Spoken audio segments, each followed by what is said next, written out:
All right, Naguura's video. Let's go. First of all, everyone click on the video. Let's subscribe to the channel, boys. Let's ring that bell. My name is Naguura, and because I was to sit down with... Wait a second. Why does she... What does this camera work here? Hello everyone, my name The Insta zoom in. Can you do that with, like, normal cameras? Can I do that with my camera? is Naguura, and today I have something special for you because I was able to sit down with director Michael Bybee and senior game designer Sean McCann. Ooh, Michael Bybee. I hadn't heard him before, but he was the guy in our Q&A session that answered a lot of really, really good questions. I'm going to turn this up a little bit. It's not too loud. For an interview, I was able to ask She's him speaking about really softly. high-end endgame content in The War Within and about Delves specifically. Quick note, I was in London for the War Within Blizzard event, so the setup that I had... I have no idea what kind of... I don't know what the London thing was. As far as I could tell, the London thing was a, like, EU... So, like, EU and NA content creators have different community managers. I think it was, like, an EU-specific one. Like, I don't know of a lot of NA creators that were invited to that. I think it was an EU one, I think. Which, I will say, I am a little jealous of the EU creators, because, like, they were ahead of the curve. Like, in Shadowlands, they all got these really cool-ass disc plates that looked, like, really awesome on their wall. And I was like, man, damn, I wanted those. And we didn't get shit. But now the NA community managers are goated. They're, like, really, really good. Who are they? The NA ones? Oh, well, again, I think... Oh, I had dinner with the head EU, like, community manager with Warcraft, at least, at BlizzCon with Sko and a few other people. I think that was her. But I don't interact with her at all. I work with Alex, Lugia Blaster, and Lynxy, usually. A few others. All right, let's go. was not my setup was not optimal, so excuse the quality a little bit, but I hope you enjoyed the interview anyway, and let's get into it. Hi, well, first of all, thank you so much for joining me on this interview. I wrote Where are they?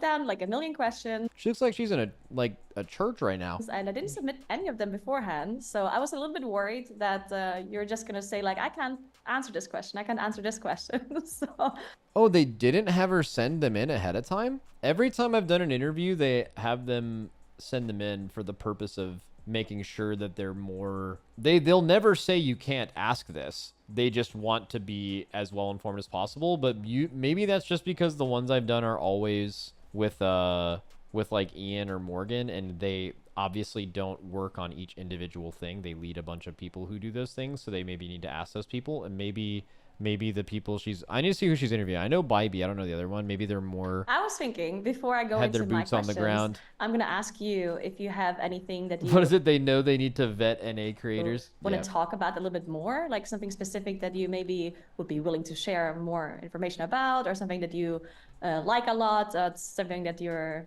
looking forward to in the War Within when it comes to like endgame content. Yeah, I should probably go first. Or do you want to go first, Bybee? Yeah, go ahead. Wait, I think these were both of the guys that did the like creator Q&A. This guy's great. He gives really good answers. Sean? Sure. Well, so my name's Sean McCann. I'm the Delves guy, and so my answer might be kind of obvious, but it's warbands. I'm really excited for Delves. There's a lot of cool things that we're doing for Delves for level up and max level. Personally speaking, Delves is kind of the content that I really want to play with my friends. I really like the thing with Delves that I really love a lot is it is content for someone that maybe doesn't always have 20 to 30 minutes of uninterrupted time to play. And so, I've got 3 kids, and so sometimes that can be I've got 2 hours, everyone's asleep, or I've got 5 minutes at max before I have to go AFK because, something bad happened behind me. And so being able to do Delves solo or with my friends is a really big deal for me. My friend group is not terribly organized, and so I'm the only healer, and there's 4 DPS. And so that kind of normally leaves us like in a lurch of what we can actually do sometimes. And so I'm just super jazzed because it means we can team whenever we want, whenever our schedules align, we can do something in Delves and actually have it be difficult too, because we do like doing hard content. This is a great... I know that I have to heal everybody through all of it.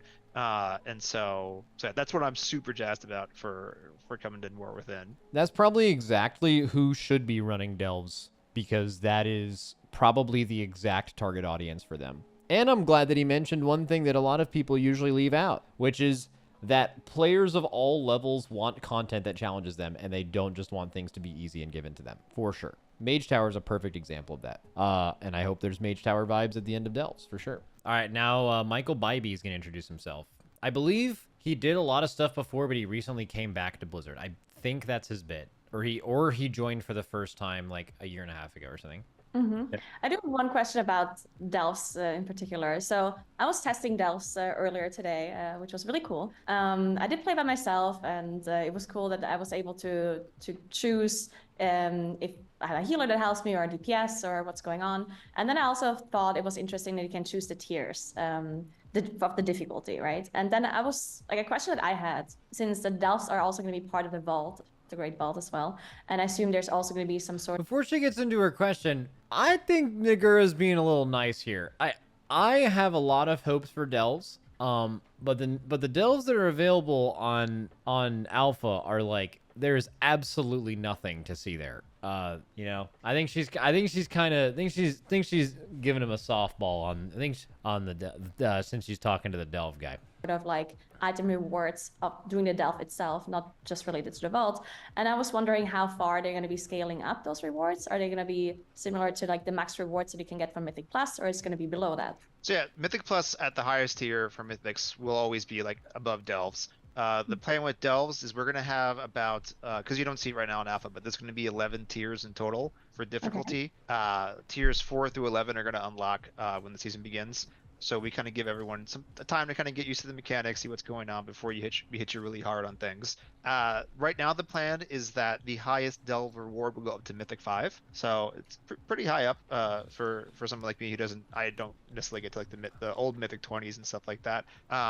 And the way that we're doing that is 1 through the Great Vault and also 2 through our key system. And so when you get to max level, you'll have opportunities to go run Delves that have extra rewards in it, and then you can use keys that you get from doing outdoor world content in order to unlock those. And so we'll be pacing those out. So we're never going to limit you to like, hey, you just can't do a Delve. If your friend wants to do it, you're out of luck. But this is also a way we want to make sure that people are still, Mythic, doing stuff in the outdoor world. You guys are hearing +5. It's really important that you understand that a new +5 is the same as an old 15. We want to make sure the outdoor world doesn't become barren, because now Delves are here, so you can ignore all the hard work everyone else has done. And it also makes it feel like Delves will be on Hero part Track, of the entire world as a whole, and not just kind of sequestered off to the side. Mm-hmm. So I don't know if that answered your question. And I want to say, someone in here said, well, how do you have a chance to... or really don't think it's fair to judge them when they're questing difficulty. I want to push back on that a little bit. So I do understand that. I've acknowledged so much about Delves. In fact, maybe the most extreme thing I've said, which I think is true, is that I could think Delves fucking suck and they could be great for the game. But they said that there's going to be Delves with like platforming and puzzle experiences and stuff like that, right? So I don't think the tiers are going to add a lot of that. Right, you can see what the base Delves are. The tiers are adding difficulty, affixes, and other things, but they're probably not adding that. Like, just the 3 Delves you can do, it's not about the difficulty, it's about what it is as a whole. It's just loot 11 things, kill as few mobs as you can, get a few, like, Torghasty type powers, kill a boss. Regardless of how difficult any of that is, it's still... you could have content that's not difficult that's cool. There's just nothing cool about it at all. But it's possible we saw the 3 most boring Delves they made, so... fully. Yeah, I think it does. I mean, it answers the question for, I think for me, like as a Mythic Raider, it basically means that if I don't want to do Delves, if I'm not interested in that content, then I don't have to do it to get the rewards from the Vault, because it doesn't scale up as much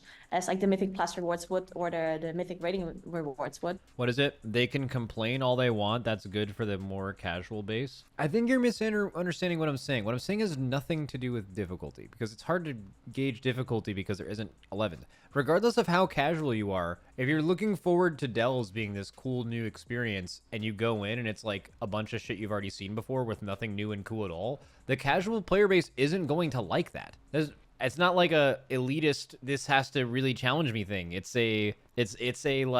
just, I will do some Delves. I will show you what I mean. I will do Delves on stream today and show you exactly what I mean. Oh, it's not playing sound. A heroic raider, and I don't necessarily... Let me back this up a little bit. It doesn't scale up as much as like the Mythic Plus rewards would, or the Mythic Rating rewards would. But what if I'm let's say a normal mode raider, a heroic raider, and I don't necessarily like doing Delves? Oh, I see you, Maroon Would Star. that person still feel that they have to do it to fill out their vault? Or do you think the items that drop there are not necessarily needed? Like, can you just fill your vault with the normal mod rates and plus, and then just leave it there? Yeah, this has been an agonizing question that we've had for a while, because we learned our lesson with Torghast. If everyone liked Torghast, except for the fact that it went from a want to a need for everyone to do it, right? And we want to make sure that for delves, for the people who are like, hey, I love raiding, you know, I love doing mythics. We want to make sure this is feel like a thing that you need to do to stay competitive. I think it would be a failure of the system if someone like couldn't go to a raid because like you didn't do that Earthcrawl Mines tier 8. Sorry, you're out today. Like you gotta get that row of the vault so you can get everything. And so we want to really make sure that it's a fun thing to do if you're considered like a raid level player, but not a need to do.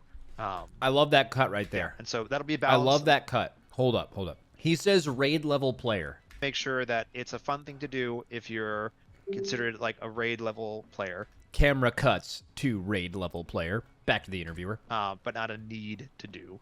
Yeah, and so that'll be a balance. We'll figure out where that lands because we also want to make sure the rewards are great. It's going to be a very fine line to get that right. But all of us are very focused on, like, we've been talking about that since like day one of Delves, is like, what are the rewards going to be and how do we make sure it feels good for solo players and doesn't feel like a requirement of now I have to do even more things that it, on top of everything that just I like doing. I like raiding, and I don't, you know, we don't want to force you out of that. All right. So another question, I guess, that some people had is specifically they wanted to have more solo content, which Delves could be solo content for those players as well. I think Delves will 90% be solo content. But I think people were also asking for something like the Mage Tower to be back. Would Delves be considered to be similar to a Mage Tower, or is that or is a Mage Tower like higher in difficulty in comparison?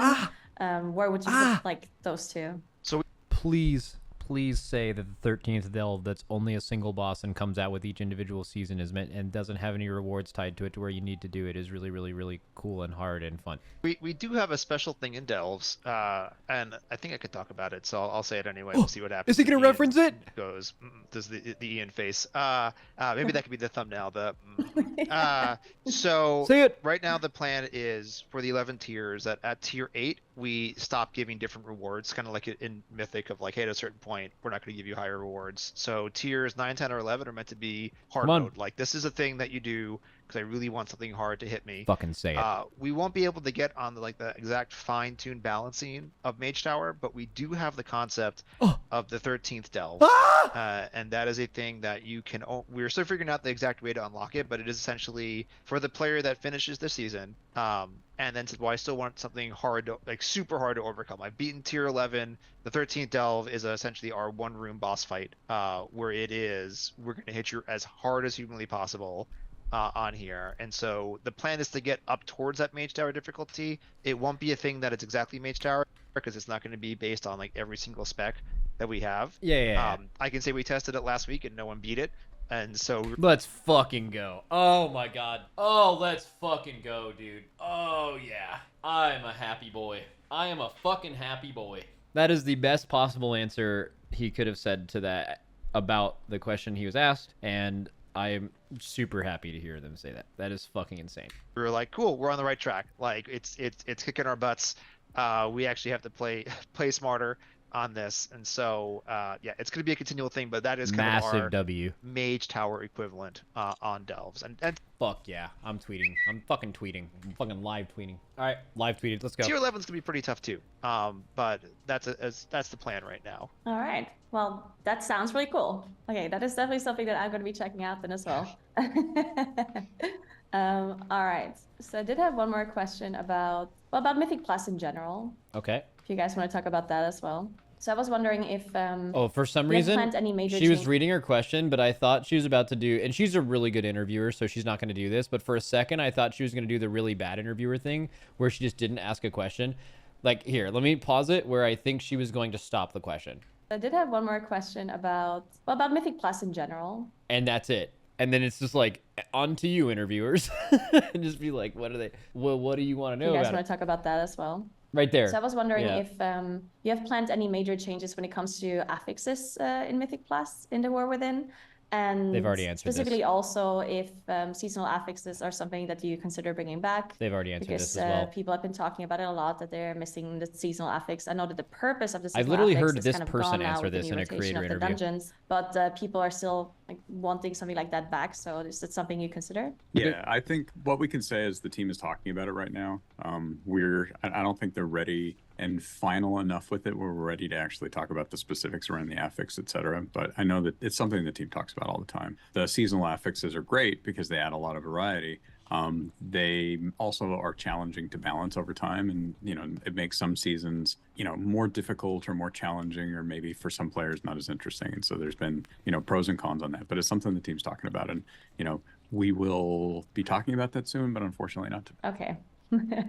All right. Okay, then I have another question about, I'm just gonna go all over the place here, okay, if that's fine. So I'm gonna talk about defensive. So almost every spec now, since the talent system was reworked, I feel like a lot of classes and specs got very powerful defensives, active and also passives. Oh. And it seems like it resulted in Naguura. Sensational questions right now. the talent system was reworked. I feel like a lot of I'm not kidding. This sounds hyperbolic. I think this is the single biggest issue with gameplay and PvE at the high level. It's actually a PvP problem too, but I don't know enough about that to talk about it.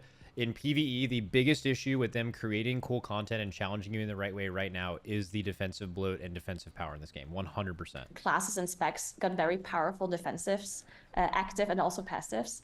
And it seems like it resulted in most mythic content dealing lethal damage unless everyone presses their defensives that they have available to them, which created this kind of dynamic where healing is much less about healing, but it's more about the players being at or close to 100% health at all times and pressing the defenses based on their big wigs or DBM timers, just counting them down, saying, press this now. And is that something that in the War Within is something that you consider changing, or are you happy with how it is right now? I wouldn't say we're happy. And just because I didn't say it earlier, quick introduction. So Michael Bybee, production director on World of Warcraft. I rejoined the team last summer. This guy's a goat, by the way. I've heard him answer a bunch of questions on Monday and Tuesday, and he seems like really smart. After we worked on, I was on Diablo 4 for a little while. Also, he stays fucking warm in the office. He's wearing a full-on, like, lined jacket. You know what I mean? Used to be on the team. I shipped Legion, Battle for Azeroth. And no, listen, guys. You guys heard D4 and got mad. Listen to all of it. Joined the team last summer after we worked on. I was on Diablo 4 for a little while, and then I used to be on the team. I shipped Legion, Battle for Azeroth, and worked on Shadowlands before I moved over to Diablo 4. And to answer your question more specifically, I don't think we're really happy with it because of all the things that you just mentioned, right? This is a sort of an ongoing challenge for the game and for balance and tuning. Neither Sean or I are on the class or encounters team and can't really talk about a lot of the specifics, but what I can say is, like, this is a thing that the team is talking about all the time. Specifically though, the issue where when you're running high-end content especially, and the encounters essentially respond to the fact that very talented players like yourself are increasingly using I mean, it's not even increasingly, it's just a fact of life, is you have to use add-ons, you have to use a lot of like weak Rs and other things to be able to offload some of the cognitive load of being able to do the encounter, which means that the design team knows that you're doing that. So then we have to make things more challenging, which then means that add-on authors and add-on, the way that you use add-ons sort of escalates, and it does this thing where it gets harder. So that he's we talking have to about use cog more EL chat, add-ons, etc., to continue to manage that, and that cog load. That's a thing that doesn't end in fun experience for a lot of players. But it's also really challenging to adjust because, a lot of people really like that, and our encounters have changed over time to, accommodate that.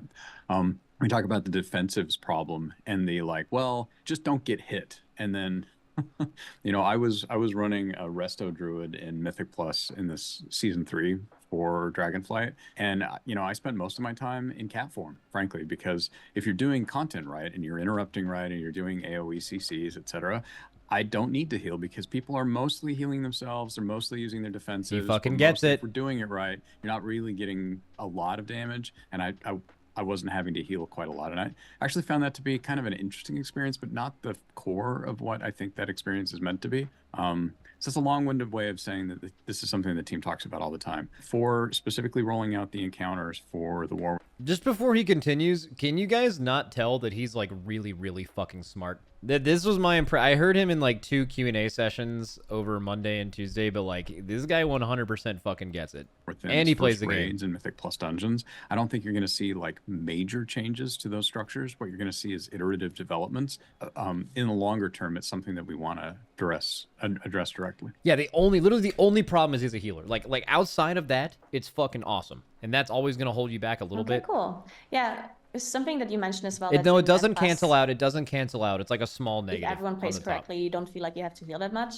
Something that I noticed as well is that because that is true, if you play in a group where everyone does play well, then the person that is the least like useful seems to be the healer, and then they have to be the ones that take out all of these jobs, like dealing with affixes and doing all of these jobs that no one wants to do, which makes the healer role something that does all of these jobs that is not really healing, which makes I hate doing dungeons sometimes, and that is something that I thought was an issue specifically for the healer role, which not everyone is a fan of. Some people love it though. Some people love to do all these other jobs. Honestly, that's the hard thing with balancing that is for some folks it's so much more interesting than just keeping health bars up. Trying to contribute to damage, trying to take care of affixes that are popping up in various places, just all sorts of things. I think one of the ways someone said in chat, Naguura is really good at talking. Yeah, dude. She's really good at talking because she yaps for a living, bro. But yeah, she is. She's asking really good questions. Just giving healing classes more options. Some options where you're actually doing more damage as a healer. Some options where you've got a little bit more utility. Definitely something they would want to improve. All right, cool. Then I have a question about then why aren't you good at talking, Max? I'm not sure if you can answer this question, but I think the power of the item upgrade system introduced in the middle of the last expansion basically means that the power that players gain has moved almost entirely to the very start of a patch, rather than it being like very progressive throughout the patch. And that created this kind of a weird dynamic where a guild that kills the last boss of the Mythic Raid 2 or 3 months into a patch has the same item level as a guild that kills it within like a couple of weeks, like the World First Guilds, for example.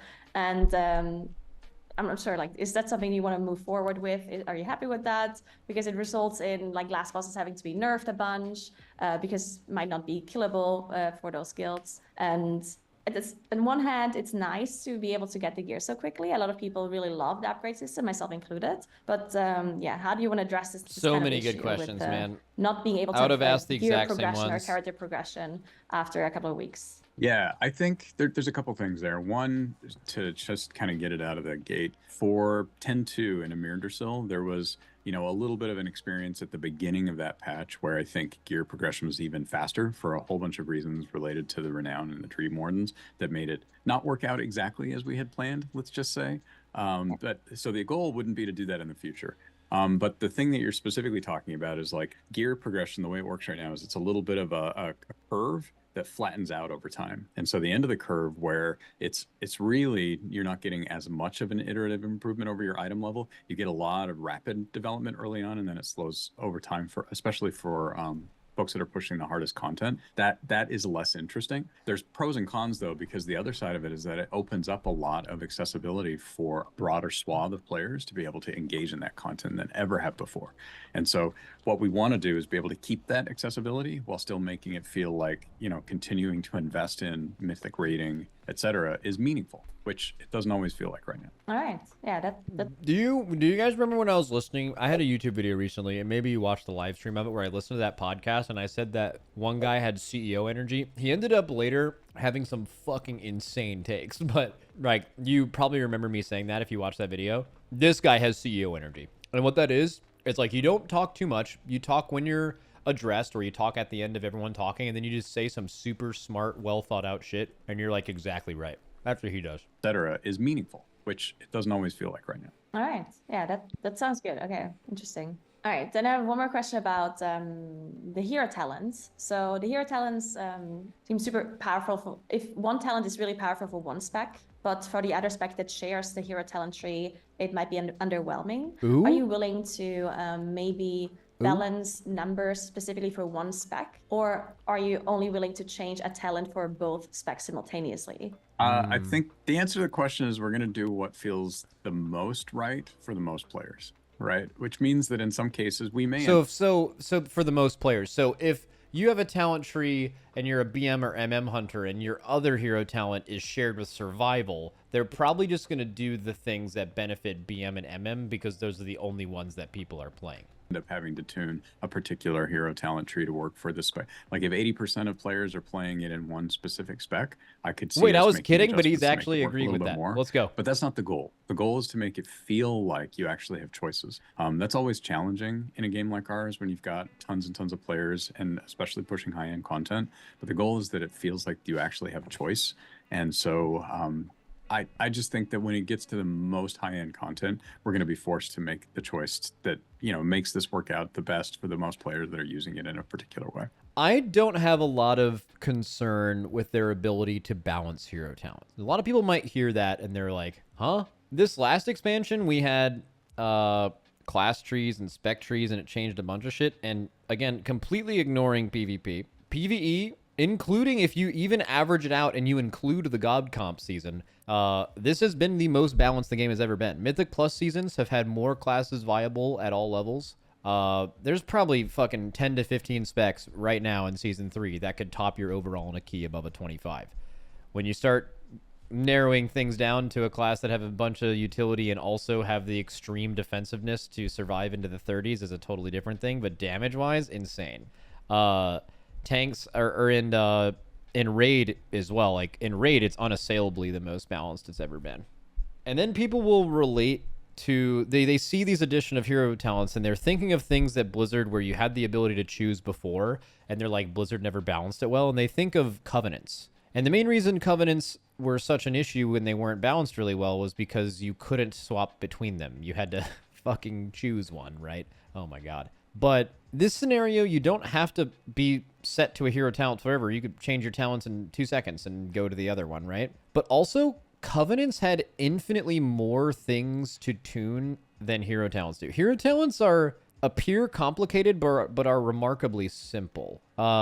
Like Covenants, you had an ability, you had a signature ability, and those weren't balanced. And then you had like all of these soul binds and shit that were like, I mean, there was infinitely more going on with Covenants, not to mention the fact that you were choosing between 4 of them instead of 2 hero talent trees. They spent the entirety of Dragonflight trying to keep their head above water, changing, balancing, and tuning these class and spec trees. And overall, if all you care about is balance, they did a fantastic job at that. It's inarguable. And now they have that mostly under control. Probably before the end of the beginning of this expansion, they're going to, if your spec hasn't been reworked at the end of Dragonflight, or right now in alpha, I think every single spec that hasn't had that will have one before this expansion releases. And I think that they're basically just going to have to worry about only the hero talents for like a year and a half.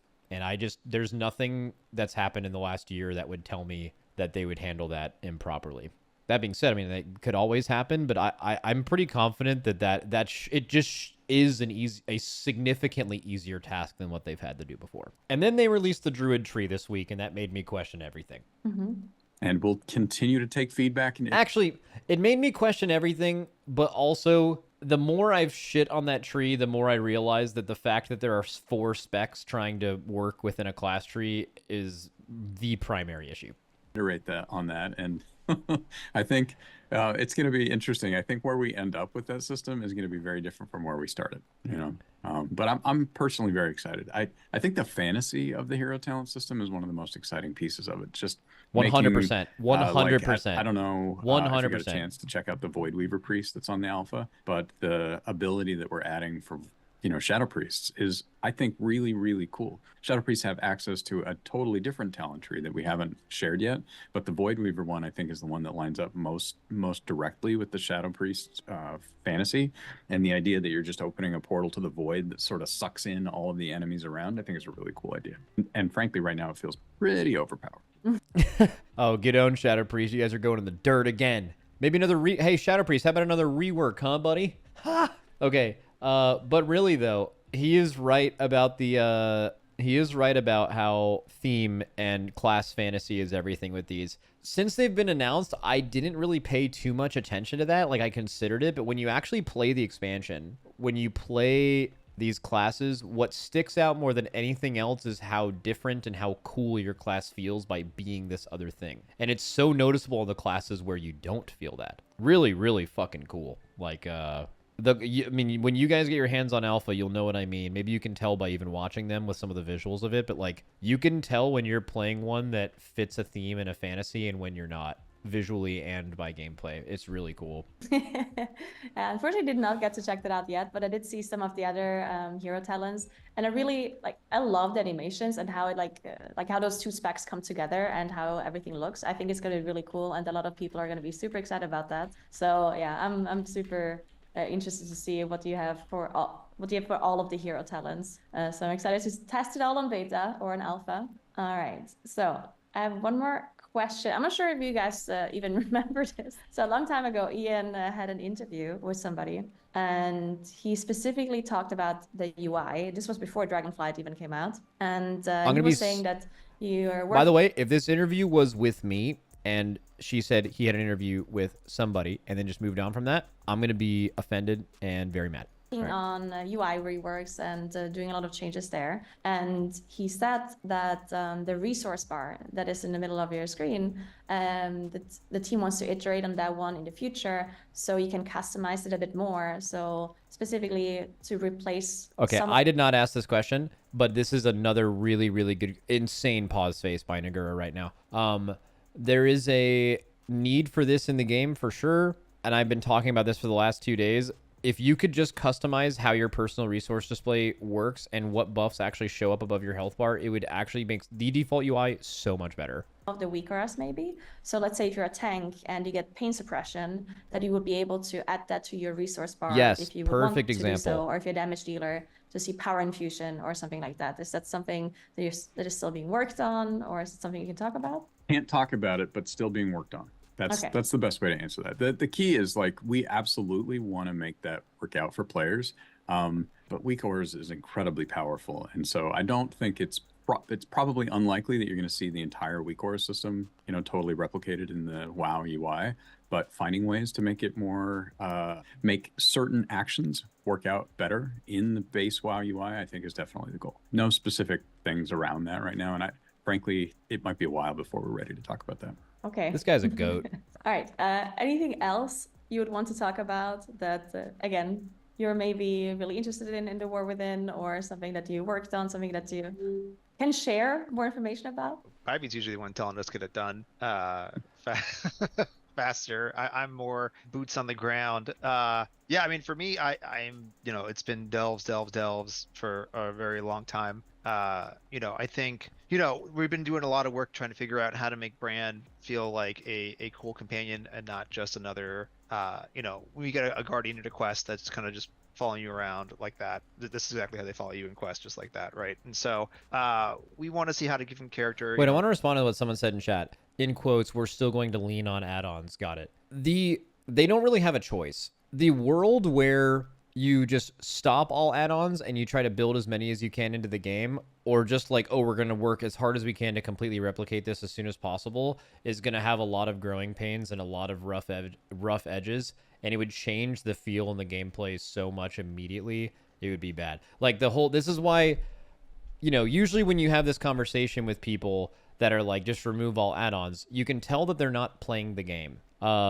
Because it actually is a pretty logical point of view from someone else. Because you know what would happen if they just immediately banned all add-ons right now? The game would be significantly worse for probably years, but it would probably end up potentially, what your argument is, it will potentially be positive in the future by doing that now. The reason why people who don't really play a lot of WoW have these takes is because, hey, if they just don't play WoW for the next couple of years while this figures this out, that doesn't affect me in any way. I'm not really playing it right now, and maybe I'll play it in the future. So they don't have to accept the fallout. It'll never interact with them.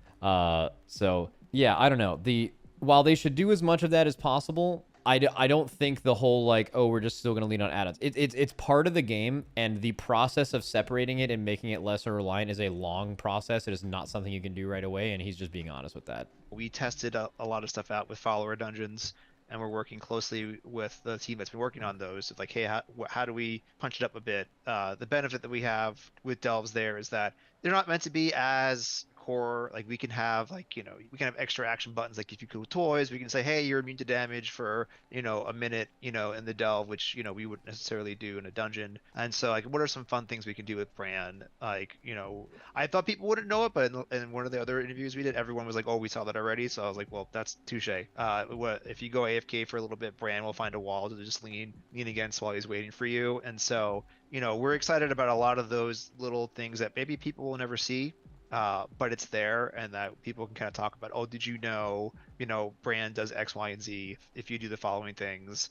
Trying to do fun things. We do have, for a spoiler, we do have an underwater delve that we're excited about. We thought no one would like it when we tested it internally, but we made it so you can't swim, so there is just kind of normal movement when you're moving around, and we tried it out, and people were like, this is a lot of fun. And I was like, thank goodness, because I was out of ideas if we didn't like this one for this particular delve. So that's one that we're really excited about, because it's super weird, and it works with the breath bar. There's bubbles.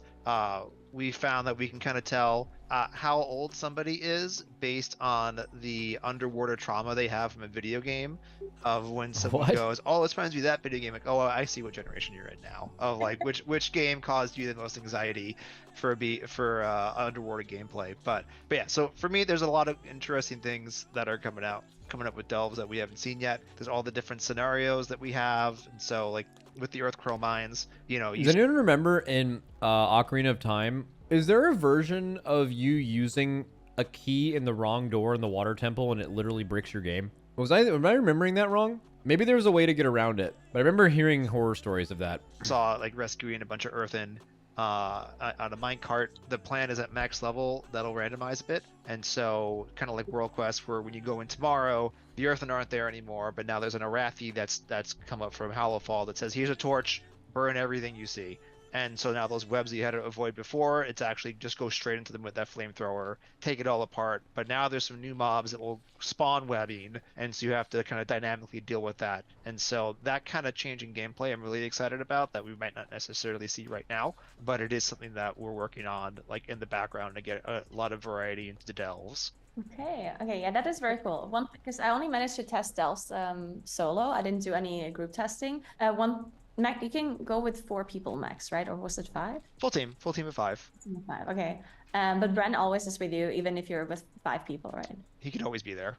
Okay. So one thing I was wondering about as well, since you just talked about earlier about that you can have higher tiers that are going to be actually challenging and more difficult, and that the rewards don't scale up higher, and you really should want to do that if you're seeking the challenge. How are you dealing with the scaling difficulty, like between, let's say I'm doing it by myself versus a full group? That is something that we've seen some issues with, like in heroic raids, for example, where it seemed to be always easier if you have a certain amount of players. Like, oh, we need to do this with like 13 players exactly, otherwise it's really hard or it's really easy. That's a good question. Is that something that you struggle with delves as well with tuning, or do you figure out a proper strategy to do on higher difficulties? It has to be true. There's definitely not a designer sweating right now, going, oh my gosh, how are we going to do this?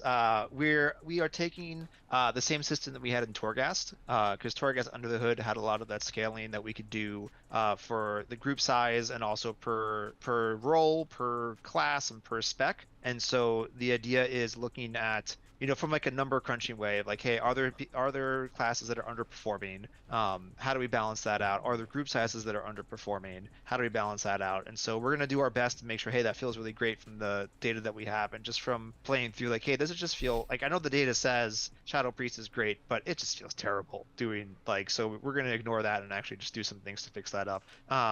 And so it is going to be a balancing act. Hopefully a little easier, because we have a much smaller number to balance around, and also that we're not, while we want delves to be hard, we want that curve, right? Because one of the important things, at least like my experience with the game, is that you go from the outdoor world content, which is pretty simple on purpose, and then when you get to max level, it's like, hey, where are your add-ons? Know the route. And so delves is meant to be that kind of middle ground of, hey, you can kind of scale up to difficulty and things like that. And so we're never going to be a thing where it's like, hey, you need to be incredibly on the ball to do it. And I think that's where we get the kind of leeway of like, yeah, there's some blood DKs, yeah, one of our main designers is Blood DK, and it's my goal to eventually kill him at one of the tiers. It hasn't happened yet, but we haven't just started testing super hard at like tier 10 or 11. The goal is there. We have a lot of tools at our disposal, and Wow. we will have the data that's looking at that we can look at and go, okay, let's tweak this. Maybe a bit too easy here.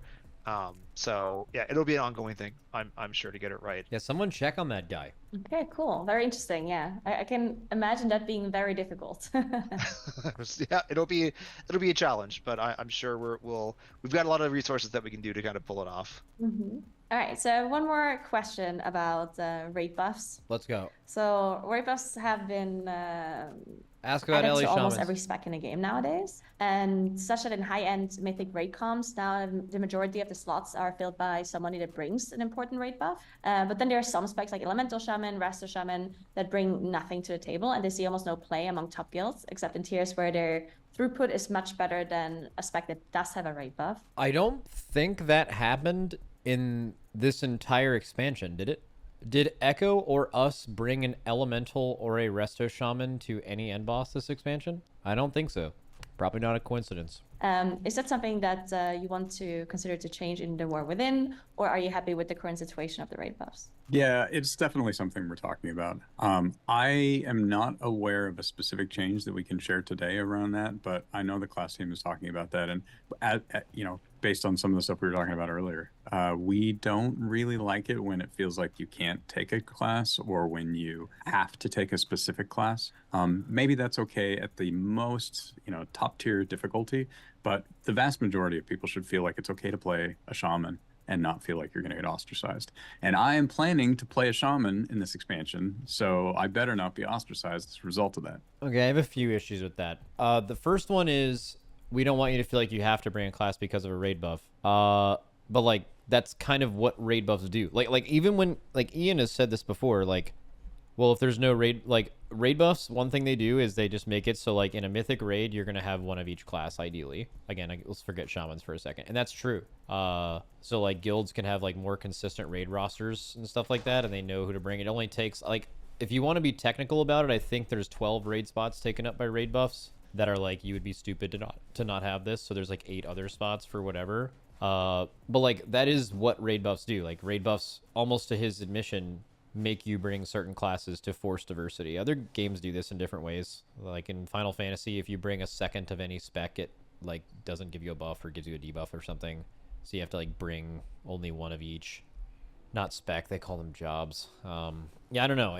Well, he mentioned that he's going to play Shaman, and I hope I don't get ostracized. But okay, so Ian has gone more in depth with this before. So Ian said in Heroic, you should not feel like you need to have all the raid buffs. That's true. You can easily clear Heroic in the first week with missing multiple raid buffs.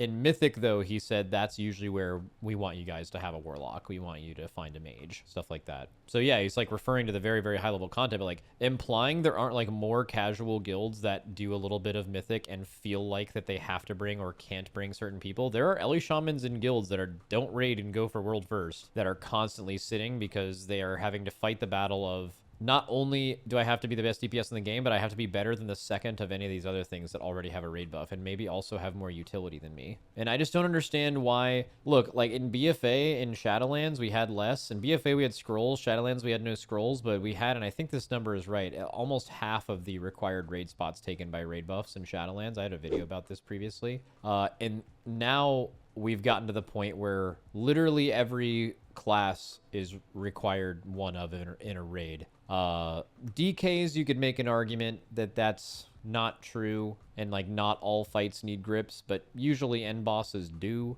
and you need to have your DK geared for that, so you end up usually bringing one. Like, I mean, we're not gonna, like, if DKs want to sit on the hill of like we don't have a good raid buff either, which I guess you technically don't, but like our DKs in raid comps every tier, yes. Our shamans, no, right? So if the goal is to get you in a raid, that's what's happening, so I don't know. I think I just find it really strange that your solution to all these specs feeling like they're left out because they don't have a raid buff is to give them all more raid buffs over time.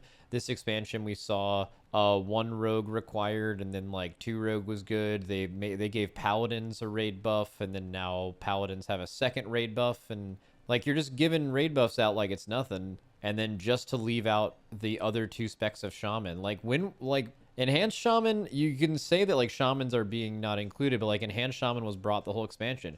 You'll bring a shaman now in every raid basically, because Wind Fury is just good enough to where it's always going to get enough value, even with low melee, to be worth it. But the issue is that Ellie and Resto have nothing like that. The solution you gave to Paladins earlier was, oh, well, we'll just give you a second one, you know, something Ellie and Resto have, so you now need 2 shamans in the raid. Like, that's a ridiculous solution, but it's one you've already made for other classes, and, you know, I mean, at least there wouldn't be only 2 specs in the entire game that are completely left out. There's a bunch of other problems, though. Like, you guys wonder why Feral was brought to the World First Race for the first time in 10 years this tier? Well, this expansion was the first time they were given Innervate. And if they don't have Innervate, they can't compete with Moonkins who do, so they just never get brought, even if they're good.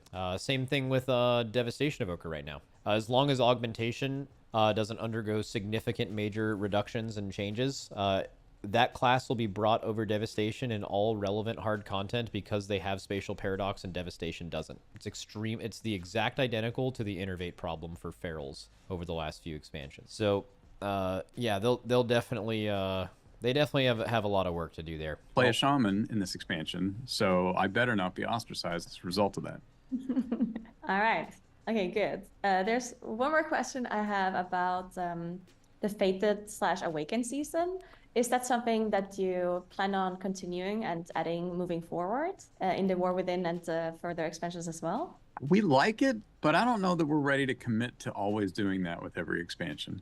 You know, there's pros and cons. On the one hand, it's great to be able to refresh the existing experience and make it interesting and give you an opportunity to play through it for more rewards. On the other hand, you know, it is playing through content that you've played through before. And so we're watching the feedback that we're getting right now before the Fated or the Awakened season has started. We'll listen to how players are responding to it. And then based on how the timing works out between the War Within and Midnight, we'll have a conversation about whether or not that still makes sense. Not ready to commit to that entirely. Okay, cool. Okay, one more. Feedback equals hell no? Depends on who you're getting the feedback from. So PvPers are just getting a new PvP season. There's like literally nothing different in season 4 for PvPers than there would be in season 3, 2, or 1. It's just a new PvP season, same shit, right? So the reception, depending on how that goes, could be whatever, but it's not immediately negative. For Mythic Plusers, I mean, it's the same. It's dungeons you've already done this expansion, but I don't know. You get to go through, like, for Mythic Plusers, this is mostly just like any other regular season. So I don't think the input for Mythic Plusers is going to be super, super low. And then for people who have world content, they hated the last season 4 because there wasn't any world content. But now they're apparently adding that. I don't know. They said that, right? Like on the roadmap, isn't there a WoW 2024 roadmap? I thought there's new world content. Look right here. Dragonflight's raids revisited, which universal raiders don't fucking care about this. But there are some people who are looking forward to this, but they're pretty universally not people who've already done all these raids. There's people who actually haven't done them. I've heard that from a few people. They're like, oh, I didn't get to do this one. We get to do it now. And that's cool. New PvP season, we already talked about that. New Mythic Plus season, same thing. New open world rewards. Season 4 is on the PTR, right? Are these like... Because like this is for what the majority of the game is looking for. They didn't have this last time. I'm interested to see if this is gonna be enough for that. So like if Blizzard's paying attention to, again, people especially in the WoW Twitter and Twitch space oftentimes vastly overestimate the impact that their specific echo chamber of complaints and praise has on the majority of Blizzard's feedback they receive. So like if you listen to my stream, I've told you my opinion. I don't give a fuck about season 4. So you would assume that the opinion they're getting is negative or not great. But like my opinion and the opinion of people like me is relatively a really, really fucking small percentage of people who play WoW and people who give feedback. So saying that season 4 is going to be seen as some super negative thing. I also think that part of season 4's negativity is some people feel like we lost a raid for this. I asked them that on Monday and Tuesday, and they pretty quickly were like, you know, it's basically long Amir Drasil up until War Within, or you break it up with a season 4. This absolutely in no way was a conversation between this and an entire other season. And I believe them. Right? So if you remove that argument, season 4 has a lot less negativity as well. So yeah, I don't know. I don't know if they're gonna have negative things in it. I don't know. I'm not gonna play season 4, but that's fine. I have all kinds of other shit to play. We have Alpha. We have Elden Ring DLC. I'm fucking chilling. I have no incentivation to run that. I don't care. Someone said earlier that Mythic Plus isn't getting a new season. Sure they are. I'm trying to make your argument for you. Is the argument you're making that they've seen all these dungeons before, so it's actually not a new season? Is that the angle you're going for? Like, that's the only thing that could make sense into what you're bringing up. The guy who said that earlier. I'll find your name. Okay, I can't find it. It's way up there. Oh, okay. Well, I'm not gonna get one guide then. But yeah, it's definitely a new season. I think the dungeons you're doing are way less important than like the process of going through the levels again and getting more geared and timing higher level keys within a new season. And anytime you can do that, Mythic Plusers are just going to kind of do their own thing. But yeah, anyways. Like, as far as I can tell, Mythic Plusers don't seem like Dobby about this patch. It's just a Mythic Plus season. Bro, the super hardcore Mythic Plusers would just play, like, I've seen them make arguments like I would rather do the same dungeons for an entire expansion just so they get more time to be balanced and good, and they'll just run the same dungeon. It's fucking psycho shit. Like, they'll just do the same dungeons for 2 years, even if it means they're 1% more balanced. Like, literal fucking crazy shit. They're gonna have a blast just doing these same dungeons. It doesn't matter. One question at the end. Are you going to be turning on the arachnophobia filter and going to turn all of the Peruvians into crabs, or are you going to let them be spiders? I actually have a very personal answer to this one. So I love that we have the arachnophobia filter. I'm excited about that, and it is going to be available from pre-patch as soon as the pre-patch launches. Cool. However, I am a huge fan of spiders. This is like, no, really, it's something that folks on the team, Sean's nodding his head. Anybody who's worked with me for years, I actually, you can't see it, but up on my shelf next to my desk here, I have a display case with vials of spiders on display, including like black widows and some other things. I'm a big fan of spiders. I think spiders are super cool. I read books about spider biology. I'm super excited to go to Ajkahet and the Nerubians and have a whole raid associated with a race of spider-like creatures. Like, I think okay, too far? What do you mean too far, bro? There's nothing more normal and cool than being an adult and having hobbies and passions outside of what you do. And this guy's thing is he just finds spiders fascinating. That's awesome. Super cool, and it's super fun, and I'm very jazzed about it. So I personally will not be turning on that filter. Yeah, it's very unnerving walking to Bobby's office, not spider especially when he has hobbies. a spider in his hand and going, well, tell me how this is going to be late again, and he kind of just leans the Black Widow closer and closer to your face. I'm in a similar camp. I did the I think some people called it the Nope Cave in Azure Span with a ton of spiders hanging from that. That was me. And so I'll be playing with the arachnophobia filter off, because see what'll scare me.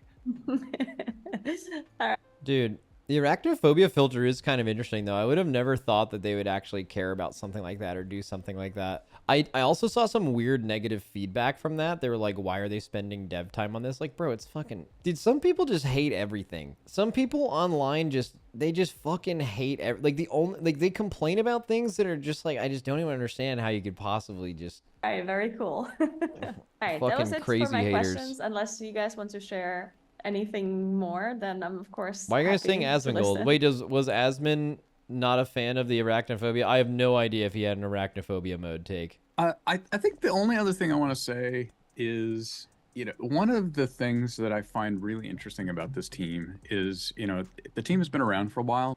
Asmongold said it was reasonable. His chat hated it. Why would what does his chat hate about it? What's like the take? What's the reasoning? His chat just hates everything. Dude, honestly, that'd be so sad. Like, Asmongold deals with it well, but like, I don't even know how. I would legit quit streaming forever if like the people I surrounded myself with on stream were just like fucking doomers about everything and just like we're filled with that much hate. It's like so insufferable, man. I don't know how he deals with that. But we've also changed a lot. And so I mentioned that I just returned last summer and that this team is pushing the boundaries of what this game can do. Plunderstorm was an example. The Mists of Pandaria remix is another example. I think you're going to see more and more of that stuff coming from all aspects of the team. You see Season of Discovery is a great example of that in the classic space. I'm just so impressed by the amount of passion this team has. And I think that the WoW team is doing more than ever. WoW players are soy boy. That's their argument. Nah. Before to like give players awesome experiences always. And so I'm just really excited about that, excited to play it, and excited to share that with folks. I can't be it. And you asked great questions, so this was fantastic. Thanks today. Yeah, thanks. Thank you so much. Thank you very much. With the clean exit screen with no videos to click on or the channel to sub to. I'm trying to sub. Let's go. That was a great interview, Naguura. Great job.